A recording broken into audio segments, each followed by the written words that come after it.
Halo, halo, perkenalkan nama saya David Priandi Mulyana. Saya dari LB76. Saya hari ini akan berstorytelling tentang Nadia Karim. Siapa itu Nadia Karim? Nadia Karim itu yang membuat Gojek dari awal tahun 2010. Dan dia itu dulu cuman hanya call center, bukan call center. Jadi bukan kayak Gojek seperti yang sekarang yang banyak, yang udah gede ya. Sekarang kan udah punya banyak fitur-fitur yang lain, dan dulu itu cuman hanya call center doang, beneran call center. Jadi cuman kayak 20 anggota dulu tuh. Nah, di sini saya akan menceritakan tentang perkembangnya si Nadia Karim ini.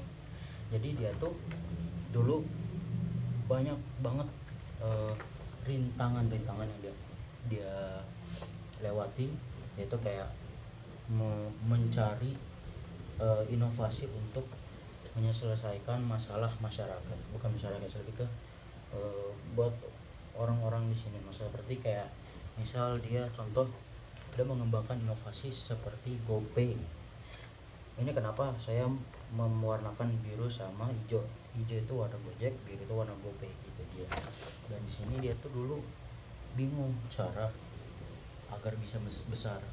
Jadi itu dulu kan ya tolak Gojek pangkalan itu pasti ada aja yang mungkin kurang mengenakan untuk customer dan lain-lain.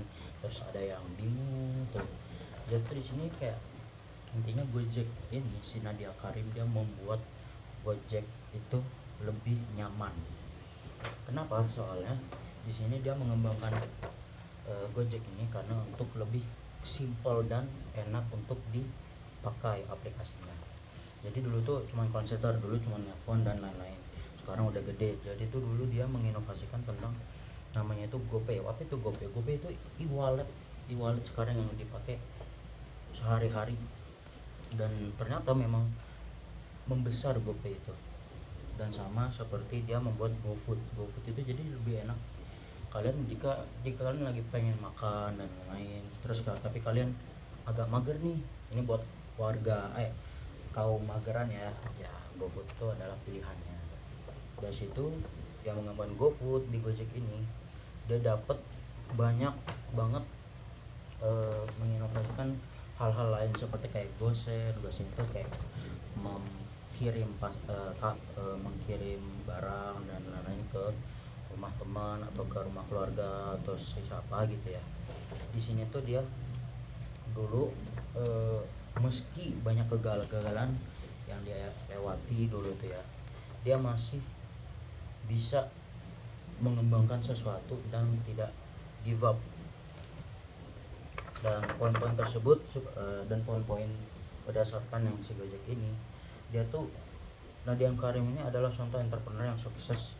Kenapa? Karena dia tidak hanya memiliki semangat kuat, tidak hanya untuk memiliki semangat untuk menyelesaikan masalah, karena dia juga gigih dalam produk-produk yang benar, dan dia fokus pada satu titik itu doang. Dan dari situ kita bisa lihat kecerdasan dari si Nadia Karim ini sangat bagus, bisa dibilang gitu. Dan dia tuh merekrut banyak orang-orang sama tim-timnya dia, dan tim itu sering dari dulu tuh mengembangkan inovasi dari tahun 2010, sekarang 2025, udah lumayan lama gitu. Dan dari situ si Nadia Gojek pun akhirnya sukses di tahun 2017-18 itu udah mulai naik-naiknya. Dan dari situ 2020 mulai naik lagi karena waktu masa Covid. Nah, masa Covid kan nggak boleh keluar ya, dan si Gojek itu pasti lumayan ada, jadi lumayan terbantu dan lain-lain. Dari situ Gojek naik drastis ke atas, dan itulah dia dimana akhirnya dia sukses sampai sekarang. Mungkin sekian itu dari saya. Terima kasih. Wassalamualaikum warahmatullahi wabarakatuh.